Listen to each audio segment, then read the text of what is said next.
모든 중국 인민들은 빨리 대피하라.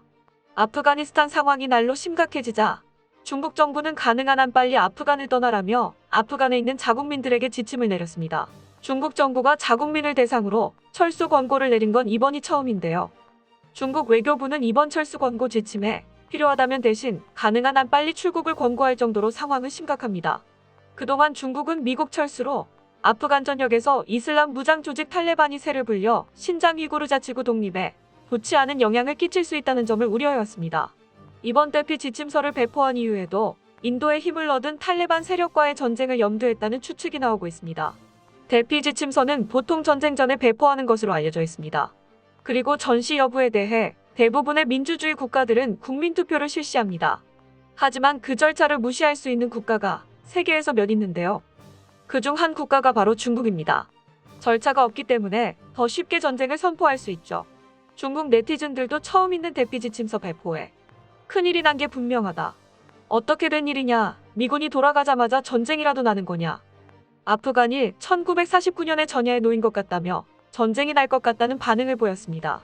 지난해 중국과 인도는 국경 문제로 여러 차례 충돌하는 등 심각한 갈등을 빚었습니다. 그런데 이번에 미국이 본격적으로 아프간에서 발을 빼자 앞다퉈 세력 확대를 모색하고 있습니다.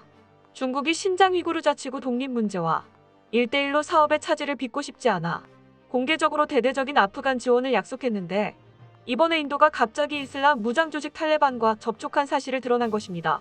24일 더 인도 등 인도 유명 매체는 인도 정부 관계자가 최근 카타르 도하에서 탈레반 측과 은밀하게 만났다고 전했습니다. 도하는 탈레반의 대외 창구인 정치사무소가 있는 곳으로 최근에는 아프간 정부와 탈레반 간의 평화 협상이 열리기도 했죠.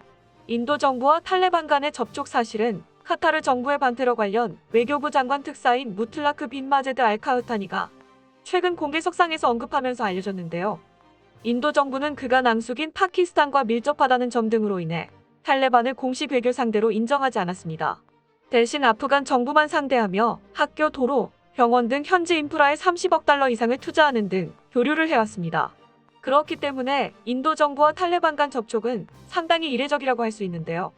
인도 카흐타니 특사는 탈레반 간 접촉 이유에 대해 탈레반이 아프간의 미래에서 핵심 역할을 할 것으로 보이기 때문이라고 이야기했으며 인도 언론도 이 상황에 대해 인도 외교 정책의 큰 변화라고 분석했습니다. 인도 정부가 탈레반과 접촉에 나선 것은 현지에서 탈레반의 영향력이 갈수록 강해지고 있다고 판단했기 때문입니다. 인도는 탈레반뿐만 아니라 대만과도 군사 협력을 강화하고 있습니다. 중국 외교부 자문위원인 진찬농은 지난달 대만 정보부가 중국과 국경 지역에서 충돌이 있는 인도군을 위해 인민해방군과 관련된 모든 자료와 대응 방법을 인도 측에 제공하고 있다고 밝혔습니다. 대만과 인도는 전략과 무기 장비의 협력에도 이미 상호 합의를 했으며 인도는 대만에게 중국 서부 전구의 정보를 제공해주고 대만은 인도의 인민해방군 동남연해 지역에 정보를 제공하고 있다고 전했습니다. 또한 인도는 과거 대만의 핵무기 개발을 도운 적이 있으며 중국과 파키스탄이 상호 미사일 협약을 맺은 것에 대응하기 위해 대만과 중장거리 미사일 기술 관련 학술 교류도 갖는 것으로 파악하고 있다고 이야기했습니다. 대만과 인도 간의 배후 정보 협력이 끊이지 않고 있다는 소식을 전하면서 진찬동 자문위원은 만약 중국이 대만에 대해 무력 통일을 강행할 경우 인도가 바로 중국 국경 지역을 통해 중국으로 진격할 가능성이 크다고 경고했습니다. 대만과 군사적 교류 협력을 맺고 있는 인도가 탈레반 세력과 손까지 잡는다는 소식을 접한 중국은 머리가 아플 수밖에 없는데요. 미군 철군 후 탈레반은 아프간 국토의 절반 이상으로 다시 세력을 확대하고 있으며 최근에는 점령지를 더 늘리는 중입니다. 인도에 힘을 얻은 탈레반 테러 활동에 국경을 넘어 신장 위구르 자치구를 포함해 중국 자국 영토에 번지지 않을까 하는 우려로 인해 중국은 전쟁 상황에 대비할 수밖에 없었는데요. 지난 30일 미 워싱턴 포스트 보도에 따르면 중국이 서부 사막 지역에 약 120개의 대륙 간탄도미사일용 경납고를 건설하고 있다고 합니다. 워싱턴 포스트는 미 제임스 마틴 비확산 연구센터의 상어위성 사진 분석을 바탕으로 중국 북서부 간수성의 위먼시 인근 사막지대에 건설 중인 ICBM용 경납고 119개가 포착됐다고 전했는데요. 각 경납고는 2마일 정도씩 떨어진 격자문의 형태로 수백 제곱마일 규모의 사막지대에 펼쳐져 있습니다. 위성사진을 분석한 제프리 루이스 미들버리 국제항연구소 동아시아 비확산센터 소장은 이 경납고들은 중국의 신형 ICBM 둥펑 41용일 것으로 보인다고 분석했습니다. DF-41은 다탄두 탑재가 가능한 사거리 9,300마일의 ICBM으로 아프간 본토가 손쉽게 사정거리에 들어갈 수 있는 것입니다.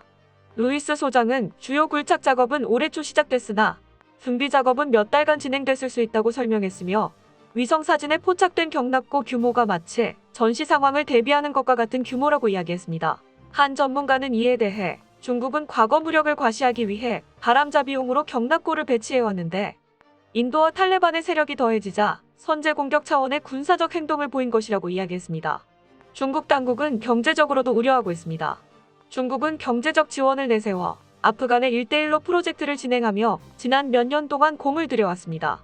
아프간은 철, 구리, 코발트, 금 등 다양한 광물이 엄청난 규모로 매장돼 있는데 금액으로만 환산하면 무려 1,000조에 이른다고 합니다. 중국은 이미 아프간 정부로부터 로가르 지방에 아이나쿠리 광산 채굴권을 확보하는 등 천연 자원이 풍부한 지정학적 요충지인 아프간에 대해 분명히 야욕을 드러냈었죠.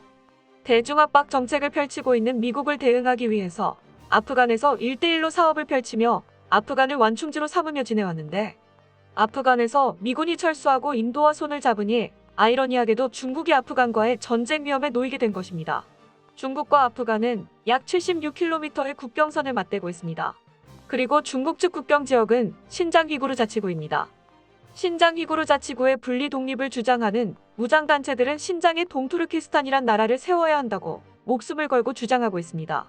그리고 이들을 지원해주는 세력이 바로 같은 순위파 이슬람인 탈레반인데요.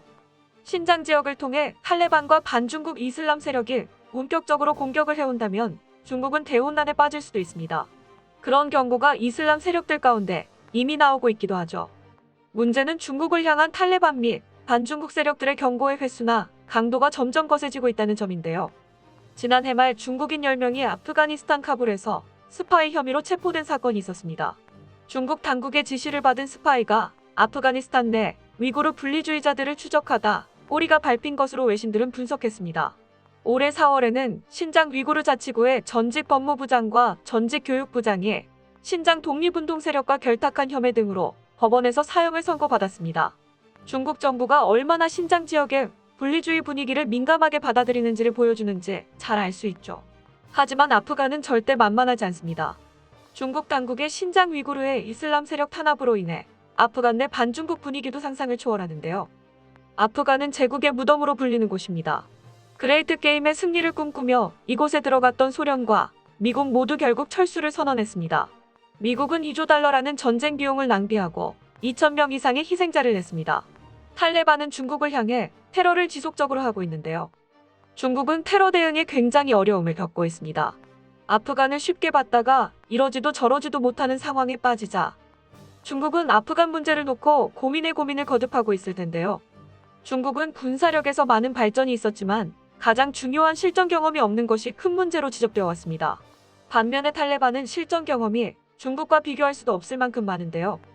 심지어 미국을 상대해왔던 탈레반 세력들에게 중국군은 그저 요람 속의 아이처럼 보일 것입니다.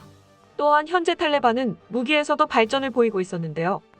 예전처럼 구형 러시아제 AK-47을 사용하며 심지어 총을 쏘면서 안락해서 알아서 총알을 적들에게 맞춰줄 것이다라는 식으로 난사했던 것과 달리 현재는 조준경을 사용해 조준 사격을 시작했는데요. 중국 입장에서는 여간 신경 쓰일 수밖에 없겠죠. 그래서 미국의 아프가니스탄 철수를 중국을 겨냥한 공성계가 아니냐고 보는 시각도 있습니다. 손자병법 36개 가운데 하나로 일부러 서엉을 비워 적의 판단을 흐리게 하는 전술인데요. 즉 아프간이 임자 없는 빈산으로 보인다는 이유로 자국 요충지인 신장을 지키려는 절박함을 이유로 그리고 파키스탄까지 연결하는 1대1로 경제 회랑을 보호하기 위해 섣불리 아프간으로 들어갔다가 중국이 수렁에 빠지는 상황을 의미합니다. 어쩌면 미국은 자국이 철수해도 중국은 골치만 앓을 뿐 쉽사리 군사 개입은 할 수 없을 것이라고 판단했을 수도 있습니다. 삼국지연의에서 제갈량이 성문을 활짝 열고 성무로 올라가 금을 연주하며 손님을 맞이하듯 준비하자 위나라 사마해가 매복을 우려해 병력을 후퇴시켰다는 이야기가 있습니다. 중국이 이익덩어리로 보여지는 아프간을 차지하고자 열을 올리지만 어쩌면 이런 도전이 중국 전체를 흔들리게 하는 폭탄으로 작용할지도 모릅니다. 시진핑 중국 주석은 중국은 분열하려 시도하는 자는 그 누구든 간에 온몸이 바스러지고 뼈가루만 남을 것이라고 말했습니다. 바스러지고 뼈가루만 남는 것은 과연 누구일까요? 역사는 끊임없이 반복된다는 사실을 중국은 깨달아야 할 것입니다. 끝까지 시청해주셔서 감사합니다. 도움이 되셨다면 좋아요를, 다른 이야기도 궁금하시면 구독을 눌러주세요.